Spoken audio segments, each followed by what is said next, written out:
Welcome back, everybody. My name is All Fun and Games. I stream every day on Twitch TV, and I also make fun little videos here on YouTube.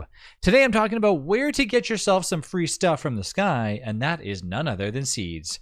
Keep in mind that anything that Wartox does eat, obviously in this situation being the seeds, it's going to be halved. So just because I'm showcasing these seeds doesn't mean that they're only giving you 2.3 hunger, as they normally would give you 4.7, and I believe a little bit more if they decide to actually cook them up. But nonetheless, how do you get all these seeds? Well, it's very simple. You literally just walk around the world. When you see the birds, give them a few seconds, and then chances are they will drop a seed if you are lucky. Sometimes you won't be lucky and you won't get a seed, but most of the time you will get lots and lots and lots. As time goes on, you'll probably collect tons of seeds in your inventory, eventually netting you enough to probably fill your bellies up just a smidge. Keep in mind, seeds are not necessarily for eating, but if you're in a pinch, why not? Why not just go get yourself a few seeds? What I usually like to do is just wait until an actual bird lands and see if it leaves a seed behind for me.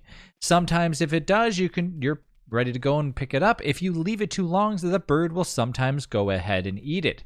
So try not to scare the birds off just right away. But nonetheless, that's all you got to do. The more you walk around, the more you see birds, the more you're going to get seeds dropped on the ground. And the same goes if you're sitting AFK for a few seconds, you might just randomly get a bird dropping a seed off here or two. As you can tell right now, it's been a few segments in the game, which is basically the little notches that you see. And from there, you can notice that I've only really gotten one seed. But at the same time, too, we do have plenty of birds that have appeared. So our chances are obviously going to get more and more as time goes on. But that is how you get free seeds from the sky. It's pretty straightforward, and it's actually pretty abundant depending on how long you've been playing the game for. More seeds will appear out of nowhere. So over time, you're going to have tons of seeds just sitting there doing nothing, as long as you have a lot of birds in your world, which, I mean, there's really no reason why you shouldn't, because the default for birds are pretty, the default for them appearing is pretty decent. So if you've altered your settings in your actual game anyway, well, then at that point you might not find a lot of birds, but nonetheless, they should, well, hopefully. No, these are not actually dropping any seeds for me. Come on, birds, show me. No seeds, no seeds.